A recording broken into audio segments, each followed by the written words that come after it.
आपण बघतोय की हे बीडमधूनच नाही तर राज्यभरातल्या अनेक भागातून ज्या ज्या ठिकाणी या कंपनीच्या माध्यमातून ठेवीदारांची फसवणूक झालेली आहे त्या कृती समितीचे हे सगळे पदाधिकारी जे आहेत ते या ठिकाणी आपण बघतोय की या ठिकाणी मुख्यमंत्र्यांची भेट घेण्यासाठी आलेले आहेत आणि मुख्यमंत्र्यांना निवेदन दिलेलं आहे। अध्यक्ष सोनटक्के आहेत, नेमकी काय मागणी आहे आणि कशा पद्धतीने आपली पुढची भूमिका आहे?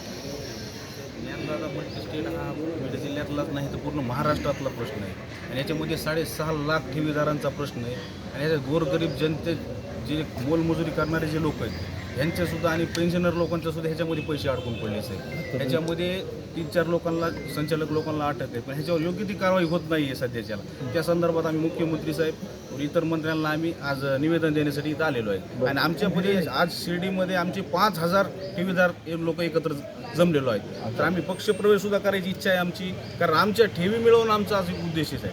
बरं, पण म्हणजे आज आपण सकाळपासून किती जणांना भेटला, कोणाकोणाला माननीय राम शिंदे साहेब यांना आम्ही निवेदन दिलं, पंकजाताई यांना निवेदन दिलं, त्याच्यानंतर नितेश राणे साहेबांना निवेदन दिले आणि चंद्रकांत पाटील यांना निवेदन दिलेलं आहे। कराड साहेब यांना, माडिक सर यांना पण फक्त आमच्या ठेवीदारांचे पैसे आम्हाला फक्त लवकर द्यावे आणि हीच विनंती त्यांना। आतापर्यंत त्याच्यामध्ये एकूण या ठेवीदारांमध्ये आतापर्यंत जवळजवळ 45 लोकांनी आत्महत्या केलेली आहे। सगळ्यांचे जवळजवळ 30 ते 40 लोकांचे संसार उद्ध्वस्त झालेले आहेत, शिक्षणापासून वंचित राहिलेले आहेत, पुन्हा औषध पाण्यापासून वंचित राहिलेले आहेत, लग्न कोणाचे कॅन्सल झालेले आहेत। त्याच्यामुळं हा प्रश्न एकदम आयरनीवर घेऊन गंभीररित्या मुख्यमंत्र्यांनी लक्षात घेऊन हा प्रश्न ताबडतोब सोडवावा आणि ज्याचे त्यांना गोरगरिबांना पैसे परत द्यावे, तातडीनं हा विषय मार्गी लावावा अशी आपली मागणी असते। याची मागणी अशी आहे की 52 शाखा आहेत पूर्ण, तर 52 शाखामध्ये 35,715 कोटी रुपये गुंतले।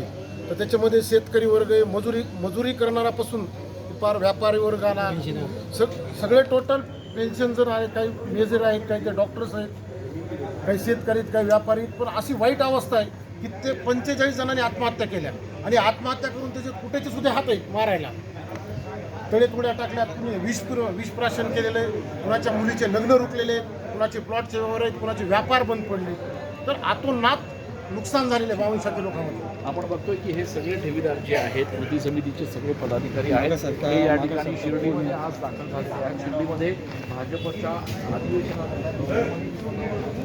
आणि त्यामुळे मुख्यमंत्र्यांची चर्चा करून त्यांना या ठिकाणी निवेदन देण्यात आलेलं आहे।